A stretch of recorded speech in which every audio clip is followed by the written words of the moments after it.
What's up guys, Asian here again with another PTS video. Today we're going to be going over the PTS patch notes for PTS patch 4.3.2 as you guys can see on the screen here. So this is the third week of the PTS, and this is generally when we see probably the largest number of rebalance changes that have happened from week 1. So for those guys who are kind of unaware of how the PTS cycle works, typically it works in 4 to 6 week cycles, with each week getting a new PTS iteration.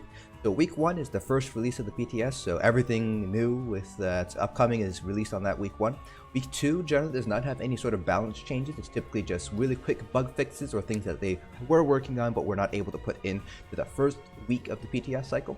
Week 3 is when we start seeing the rebalance changes based on feedback and things like that. So this is this particular week, so 4.3.2. Week 4, 5, and if there is 1.6, those are also typically a combination of bug fixes and rebalances depending on feedback. So this is the first of the rebalances that we're going to be seeing on this PTS patch. There might be more coming next week in week 4, and there might be further ones further down the line in week 5. That all remains to be seen based on communication that we receive from ZOS, from the developers, as well as kind of the feedback that we as a community give from doing all this testing on the PTS. There's a chance, of course, that there are going to be no further rebalance changes and that the changes that we see here are just going to go on to live in 3 weeks, but I don't see that being the case here, just because of what I have read on these PTS patch notes. So real quick, let's go ahead and dive right into these patch notes. So there are a couple of bug fixes for the dungeons, so it's not really something that we're terribly concerned with. The dungeons are a lot of fun. I do recommend, if you have the ability to do so, to jump onto the PTS and try to run through those dungeons there. I found them to be a lot of fun, some new mechanics, and I just had a really great time running through these dungeons. Now on to the actual rebalance thing. So it did rebalance a couple of the ratios, and seems like they have rebalanced a few other things as well. The first thing, and this is actually a really big deal here, that they actually have increased the potency of the Shadow Mundus. The Shadow Mundus is the Mundus stone that increases your critical damage done. So remember, there's 2 components to your crit modifier on your ability metric. There's the crit chance, anywhere from base 10% all the way up to 100%, and this is the percentage, the probability that your hit is going to be a critical hit. So if you have 100% crit chance, then every hit is going to be a crit. And then there is crit damage, which is how much additional damage you deal when you crit. Base additional crit damage is 50%, so you do 50% additional damage when you crit. So if you normally hit for 1000, when you crit you'll hit for 1500 instead. So the Shadow Mundus increases the amount of damage you deal when you crit. Initially on live right now it is 9%, and here they buffed it by about 50%. So now it is a 13% increase to your crit damage from the Shadow Mundus without divines. This is a really big deal for reasons that I will detail later on down this video. Fix an issue with the spiked armor where it was basically just rocking over and over and over and over again. Nice fix there. They fixed an issue with the Storm Atronach, with the Sorks. Not really anything to be concerned about. So they did increase the base cost of time stop to 8100 from 4590. This is an enormous increase. This is almost basically a doubling of cost. This is before any of the passive cost reductions or any other sort of cost reductions to any abilities that you might have. And the idea behind this is it kind of combats the use of this in the spamming of this ability in Cyrodiil. So go ahead into the developers' comments that they do mention it is a very strong CC ability. So they just increase the cost to kind of combat that sort of power with cost, basically. So it's kind of a rebalance there. Of course, this is based off of feedback from PvP. So for the PvE tanks, Templar tanks, Nightblade tanks, you pretty much lost your, or I shouldn't say you lost, but your hard CC and time slot now is just very expensive now. So that's kind of a bummer for Templar and Nightblade tanks for PvE side of things, but for PvP side, we'll continue to see whether or not this change makes it through all the way to live in a few weeks. Now onto the racial passive. High Elves, your spell recharge. The return for this passive will now restore your lowest maximum resource rather than your highest, and it's increased from 645 to 525. I have no idea why they made this change. This is probably the stupidest change I have ever seen ZOS made, ever. Period. Like, why would you make this change? It was perfectly fine the way it was, and they decided to basically say, okay, you're a Magicka high elf. No, your spell recharge is now going to return stamina instead. what the hell is this? So the developer comment here is that the main focus of high elves are their ability to deal high amounts of damage or healing with magicka-based abilities, and this sustained passive was helping them stand ahead of too many other races that also deal heavily with magicka-based abilities. We've shifted this over to a utility passive and slightly increased it. Oh, had they not seen the tests? Had they not seen all the different parts that have been done? There have been multiple posts on the forums and on YouTube from Lyko, myself, Hatchet Harrow. I'm blanking on the last guy. It starts with an S, I think. But all four of us have shown that the High Elves actually are not the strongest magicka race. It is actually the Khajiits. Bretons are also pretty strong as well with the sustain passive there. And they went ahead and basically gutted High Elf sustain now. This makes absolutely no sense. This is a completely terrible change. This is probably the stupidest change that I have ever seen ZOS make at all. I hope that they see that this is incredibly stupid. This is completely it just doesn't make absolute sense from a lore. If they're trying to go for lore, this doesn't even make sense from a lore perspective, let alone a balance perspective. So this is an absolute stupid change whatsoever, and I hope this gets reversed in the next PTS cycle. For the Argonians, Life Mender, they increased the healing done bonus to 6% from 4%. So now, compared to live, you have 1% additional healing done compared to live. Live right now it's 5%, but they did keep the healing received completely out, so you're not getting any of that additional healing received anymore. As for resourceful, they increased the restore you get from a potion to 4,000 from 3620, so it's still a slight nerf compared to what it is on live, but it is not as big of a nerf compared to what it was initially. So overall, fairly okay rebalance for Argonians. They're still very good with the potion passive sustain. Most endgame healers and tanks are not going to be going with Argonians just because we prefer max stats over that additional sustain, but it's still nice to see that they haven't completely gutted the Argonians. Not that the initial reduction was a complete super nerf, but that's the way it is for Argonians. Their rationale is they adjusted flat stats to scale better with CP, and that's going to be later on down the patch notes. Want to improve some of the bonuses of Argonians so they can keep up.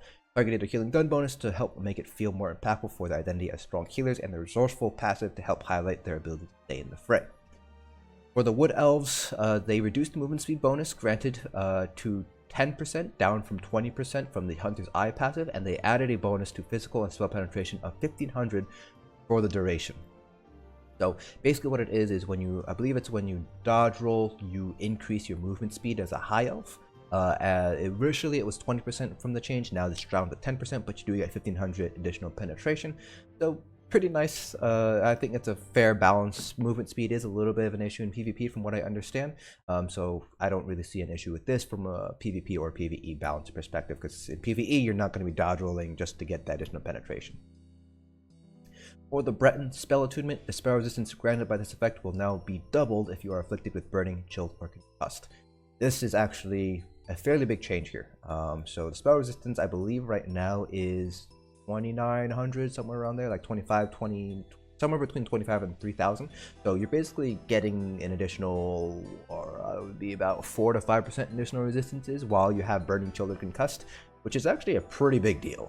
It's not that big of a deal in PvE. You don't really see these status effects applied too often in PvE, but for PvP, I can see this being a bit of an issue with higher resistances that way.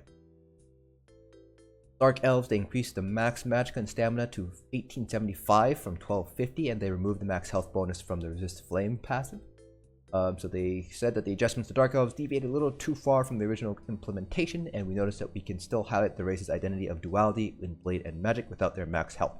So they removed it in place for returning power to their other flat stats. This basically makes stamina, stamina DPS Dark Elves a little bit stronger. You have a little bit more max stamina now, so Dark Elves, if you're able to sustain the rotation, then you're pretty much going to be the best race right now for stamina DPS, because you got that weapon damage bonus, and you got almost 2000 additional max stam. So really good for stam DPS. It's a little bit of a buff for magicka Dark Elves as well. For the Imperials, they reworked the red diamond passive, so when you deal direct damage, you restore 333 health, magicka, and stamina. It has a 5-second cooldown, and it will still reduce the cost of block and bash by 5%. So now, instead of just restoring health, you basically get a little bit of all your stats, which is a pretty nice change. Makes Imperials a little bit of a good option for kind of tanks that want to sustain a little bit more, but who don't want necessarily be an Argonian. overall, this works out to be just a little bit shy of 66 health, magicka, stamina per second, as long as you're dealing direct damage every 5 seconds. So, pretty nice change to Red Diamond. So you still get the heal, but you also get that magicka and stamina sustain as well. Onto the Khajiits, the Lunar Blessing, they increase the resources you get from 750 to 825, so 75 additional resources. They decreased the reduction in the stealth radius to 3 meters from 5 meters for the feline ambush, and robustness, they increased the magicka and stamina regen to 85 from 75. So generally a small buff to Khajiits. Why they felt the need to buff Khajiits, I have no idea. Because right now it seems like Khajiits are going to be winning out for magicka DPS and probably going to be very competitive for stamina DPS as well. So with the introduction of CP scaling with the flat stats of the races, we made sure to make some minor adjustments so Khajiits wouldn't fall behind the other races. Bonus to the stealth radius was also slightly overtuned and allowed you to sneak too effectively. Now you shouldn't be able to sneak in the face of guards and wave unless you're heavily invested into sneaking with gear and other passives. Again, I don't think ZOS has paid any attention to the testing that we've done or any of the conclusions that we've done, any of the mathematics behind their game. They were not behind the other races. They were ahead in magicka. They were basically the number 1 and number 2 race for magicka DPS. They were very close to top race for stamina DPS. Now they are basically the number 1 race for DPS, period. Well, not period, but very, very, very close. Like, you're pretty much going to make Khajiits for DPS. Orc's Brawny now grants 2,000 max stamina instead of 500 health and 500 stamina. And Unflinching Rage now grants 1,000 max health and heals you for up to 600 when you deal damage with a weapon, with a 4-second cooldown. So previously it was 4% healing taken and 380 stamina and health while dealing damage with a weapon. So now, again, Dark Elves and Orcs did seem to be kind of the top contenders for stamina DPS races. Now the difference between them is going to be very, very small. And this is very similar to Dark Elves, where if you're able to sustain the full light attack rotation, then Orc stamina DPS is going to be very, very powerful. It's going to pretty much be toe-to-toe with Dark Elves in terms of DPS potential. Orcs are going to be just a hair stronger because they have a little bit more max stam, but they're going to be incredibly close together. So Orcs or Dark Elves, if you can sustain the rotation, are going to be the race choice for stamina DPS along with Khajiits. Finally, for Redguard, for martial training, they added bonus that reduces the effectiveness of snares applied to you by up to 15%. So really nice for PvP, although I'm not sure if this is like super overpowered for PvP or not. Somebody who's more experienced in PvP would tell me whether 15% reduction in the effectiveness of snares is a big deal or not. Now for the champion point system, they updated a calculation of your max stats, interacted with modifiers to better reflect 20% increase to these stats from your first 100 points spent. Previously, this 20% only applied to your base stats, attributes, enchantments, and 2 through 4 piece bonuses on item sets. After this change, all sources of flat stat increases will be affected. Food and drinks, 5-piece bonuses, and passives will now be properly affected by the 20% increase. So just like a lot of us predicted, all they did was basically move the 20% CP modifier into the rest of the modifier pool. So now instead of base times 1.2, so instead of base times 1.2 plus flat times modifiers, it's now base plus flat times all of your modifiers, CP and everything else, War Horde, another passive, you name it. So generally speaking, this will be a buff for a lot of different, basically almost all specs are going to see a buff with this, because the food is now affected by the 20% increase, passives will now be affected by the increase, and the 5-piece bonuses will be affected by the increase as well. This does include sets like Necropotence and Draugr Hulk. So Pet Sorks, you guys got a really, really nice buff with this, because now that 3,150 additional max magicka, yeah, that wasn't affected by CPs before, now it is. So now you guys have a really nice boost to your overall damage as Pet Sorks. So this makes calculations a lot easier to kind of manage now, and it's generally going to be a resource buff to most aspects. This also does include the new passives as well. Deadly Strike now comes from medium armor set, the boxes in Cyrodiil, back like they should. Now for item sets, they fixed an issue where minor vulnerability was being considered buffs rather than debuffs, and now they're able to be cleansed. So from Infallible Mage, Noble Conquest, Scavenging Demise, and Wise Mage. Curse Eater, this was a huge problem set in PvP. They updated this item set, so when you use a direct healing ability on a target, you remove 3 negative effects from them. The negative effect was removed this way, it will restore 600 magicka. Effect can occur once every 8 seconds, so now you have to do direct healing, so no healing over time. basically that first tick of healing springs, for example. Breath of Life, whatever the clappy heals from Templars is, the mushroom heal from Wardens, those will prog it, but not something like mutagen, rapid regen, or the other 2, 3, 4 ticks of healing springs or illustrious healing. So yeah, Icy Conjurer, the set now does this damage over 8 seconds rather than 4 seconds. This was done in an effort to reduce the burst damage potential of the set. Total DPS of your Icy Boys will still be the same. Somebody should tell ZOS how DPS works. If they also double the damage, then yes, DPS remains the same. But from the wording of this, it sounds like they didn't change the damage, they just doubled the duration, which means the damage per second is actually halved. Your DPS has been halved because now you are doing it over twice the duration. Somebody should teach us how to do some math. Unless, again, they did double the damage and they just didn't include it here. Steadfast Hero fix an issue where casting certain purge abilities could proc this item set without needing to remove a negative effect first. This set should only proc when a negative effect is properly removed from you with a purge ability you cast.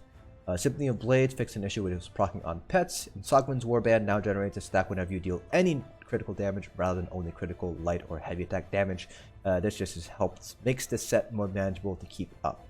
Everything else here is just base game fix, no real balance fixes. They did mention that magic and stamina return from the red diamond passive for Imperials is not returning resources under most conditions, so this will be fixed in a future PTS patch. And they also mentioned that some summon pets are unable to inherit bonuses that require specific conditions to be met from their owners. So the example is Ancient Knowledge or the Necropotence item set. So pets are still unable to inherit the spell damage bonus from Necropotence. So your pets are going to be a little bit weaker with Necropotence, but they should, once it's fixed, Necropotence and Pet Sork should be seeing the proper amount of damage, which should be a very nice buff overall compared to what you have on life. So overall, this patch is a lot of WTF moments.